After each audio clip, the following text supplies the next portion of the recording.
कभी एक योद्धा था जिसने जन्म लिया था धर्म के लिए, लेकिन जिसने अंत में ऐसा अधर्म किया कि उसकी अमरता भी एक शाश्वत श्राप बन गई। इसका नाम था अश्वत्थामा। अश्वत्थामा की कहानी एक महागाथा का वो दर्दनाक अध्याय है जो हमें सिखाता है कि क्रोध और बदले की आग इंसान से उसका विवेक और मानवता दोनों छीन लेती है। ये कहानी हमें उस दिव्य शक्ति का परिचय कराती है जो यदि गलत दिशा में चली जाए तो स्वयं के लिए ही सबसे बड़ा विनाश बन जाती है। जन्म और परवरिश, एक योद्धा का अनूठा बचपन। इस कहानी की शुरुआत होती है महाभारत काल के महान गुरु आचार्य द्रोणाचार्य से। वे एक ऐसे ब्राह्मण थे जो शस्त्र और शास्त्र दोनों के ज्ञाता थे, लेकिन गरीबी ने उनका पीछा नहीं छोड़ा था। उनकी पत्नी कृपि ने जब एक पुत्र को जन्म दिया तो उसके जन्म के समय घोड़े के समान गर्जना सुनाई दी, इसीलिए उसका नाम अश्वत्थामा रखा गया। अश्वत्थामा का जन्म अन्य बच्चों की तरह नहीं हुआ था। वो अपने माथे पर एक दिव्य मणि के साथ पैदा हुआ था जो उसे भूख, प्यास, रोग और मृत्यु से बचाती थी। ये मणि उसकी असीमित शक्ति और दिव्य गुणों का प्रतीक थी। लेकिन इसी बीच एक घटना ने उनके बचपन को एक गहरा दर्द दिया। गरीबी के कारण द्रोणाचार्य अपने पुत्र को पीने के लिए दूध भी नहीं दे पाते थे। एक दिन जब अश्वत्थामा ने अपने मित्रों को दूध पीते देखा तो उसने भी हठ किया। द्रोणाचार्य ने आटे को घोलकर उसे दूध बताया। जब अश्वत्थामा को सच पता चला तो ये दुख और अपमान उसके बाल मन में हमेशा के लिए बस गया। ये घटना उसके भीतर एक ऐसी गांठ बन गई जो आगे चलकर उसके क्रोध का मुख्य कारण बनी। महाभारत युद्ध में प्रवेश, एक योद्धा की निष्ठा। जब महाभारत का महासंग्राम शुरू हुआ तो अश्वत्थामा ने अपने पिता के साथ कौरव पक्ष से युद्ध किया। वो एक अत्यंत पराक्रमी योद्धा थे। उन्होंने युद्ध में पांडवों की सेना के कई महारथियों को परास्त किया।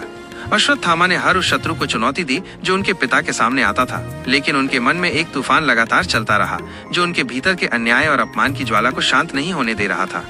युद्ध के दौरान जब द्रोणाचार्य को छल से हराया गया तो यही तूफान बाहर आया। पिता की मृत्यु और बदले की आग। युद्ध में पांडवों की सेना का पलड़ा भारी था, पर द्रोणाचार्य को हराना असंभव था। तब पांडवों ने एक षड्यंत्र रचा। उन्होंने भीम से अश्वत्थामा हाथी को मारने के लिए कहा और फिर युधिष्ठिर से कहलवाया कि अश्वत्थामा मारा गया है।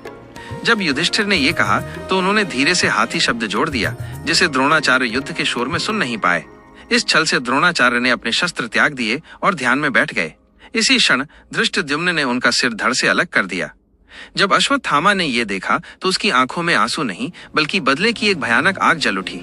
उसके पिता को छल से मारा गया था और अब वो किसी भी नियम को मानने को तैयार नहीं था। उसकी सारी निष्ठा और मर्यादा उस क्षण टूट गई। रात्रि का कांड, धर्म का घोर उल्लंघन।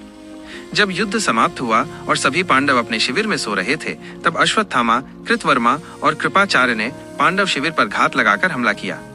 ये युद्ध के नियमों का घोर उल्लंघन था, क्योंकि रात में सोते हुए निहत्थे सैनिकों पर हमला करना पाप माना जाता था। अश्वत्थामा ने बदले की आग में अंधे होकर द्रौपदी के 5 पुत्रों और धृष्टद्युम्न को नींद में ही मौत के घाट उतार दिया।